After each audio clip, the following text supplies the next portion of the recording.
दोस्तों नमस्कार। आइए हम लोग जानते हैं कि दिवाली का त्योहार क्यों मनाया जाता है और इसके पीछे की पौराणिक कहानी क्या है। हर साल दिवाली का त्योहार कार्तिक मास की अमावस्या के दिन मनाई जाती है। दिवाली 29 से 30 अक्टूबर को मनाई जाएगी। दिवाली के दिन माता लक्ष्मी और भगवान गणेश की विधि विधान से पूजा की जाती है। लेकिन दिवाली को मनाने के पीछे का कारण क्या है, आइए हम जानते हैं। इस दिन भगवान राम लंका पर विजय प्राप्त करके अयोध्या वापस लौटे थे। इसकी खुशी में सभी नगरवासियों ने दीपक जलाए थे।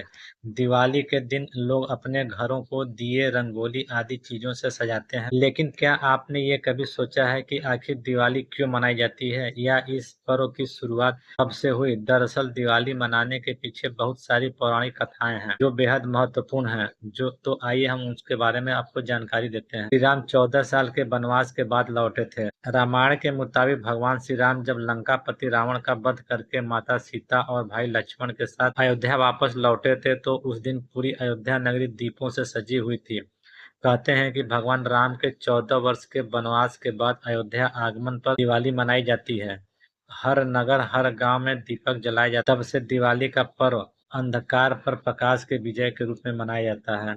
नंबर 2, श्री कृष्ण के हाथों नरकासुर का वध हुआ था दिवाली के दिन। भगवान श्री कृष्ण ने अपनी पत्नी सत्यभामा की मदद से असुर राजा नरकासुर का वध किया था। नरकासुर को स्त्री के हाथों से वध का श्राप मिला। उस दिन कार्तिक मास के कृष्ण पक्ष की चतुर्थी तिथि थी। नरकासुर के आतंक और अत्याचार से मुक्ति मिलने की खुशी में लोगों ने दीपोत्सव मनाया था। इसके अगले दिन दिवाली मनाई जाती है। पांडवों की घर वापसी।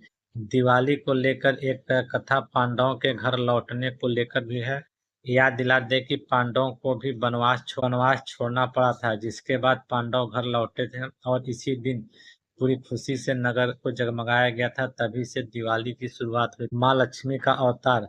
दिवाली से संबंधित एक कथा और जुड़ी है कि समुद्र मंथन के दौरान माता लक्ष्मी ने सृष्टि में अवतार लिया था। यह भी मुख्य कारणों में से एक है। माता लक्ष्मी को धन और समृद्धि की देवी माना जाता है, इसलिए हर घर में दीपक जलाने के साथ साथ हम माता लक्ष्मी की भी पूजा करते हैं।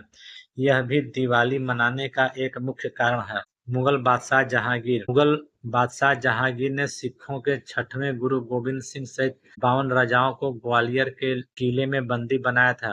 जब गुरु को कैद से आजाद दिला दिया गया था तो वे अपने साथ कैद हुए राजाओं को भी रिहा करने की मांग की। गुरु गोबिंद सिंह के कहने पर राजाओं को भी कैद से रिहाई मिली थी, इसलिए इस त्योहार को सिख समुदाय के लोग भी मनाते हैं। अंतिम हिंदू सम्राट की जीत। अंतिम हिंदू सम्राट राजा विक्रमादित्य की कहानी भी दिवाली के साथ जुड़ी हुई है। राजा विक्रमादित्य प्राचीन भारत के एक महान सम्राट थे। वे एक बहुत ही आदर्श राजा थे और उन्हें उनके उदारता, साहस और विद्वानों के संरक्षणों के कारण हमेशा जाना जाता है। इसी कार्तिक अमावस्या को उनका राज्याभिषेक हुआ था। राजा विक्रमादित्य मुगलों के धूल चटाने वाले भारत के अंतिम सम्राट थे। माँ काली का रौद्र रूप। और कथा के अनुसार माता पार्वती ने राक्षस का वध करने के लिए जब महाकाली का रूप धारण किया था, उसके बाद उनका क्रोध शांत नहीं हो रहा था।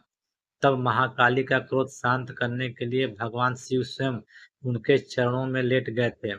तब भगवान शिव के स्पर्श से उनका क्रोध शांत हुआ था। इसी की याद में उनके शांत रूप लक्ष्मी की पूजा की शुरुआत हुई। इसी रात को इनके रौद्र रूप काली की भी पूजा का भी विधान बताया गया है। दोस्तों ये जानकारी आपको कैसी लगी? यदि अच्छी लगी हो तो मेरे चैनल को लाइक करिए, मेरे चैनल को सब्सक्राइब करिए और बेल नोटिफिकेशन को अवश्य दबाइए, जिससे मेरी आने वाली वीडियो आपको समय से प्राप्त हो सके। दोस्तों नमस्कार, धन्यवाद। फिर मिलते हैं नए वीडियो के साथ।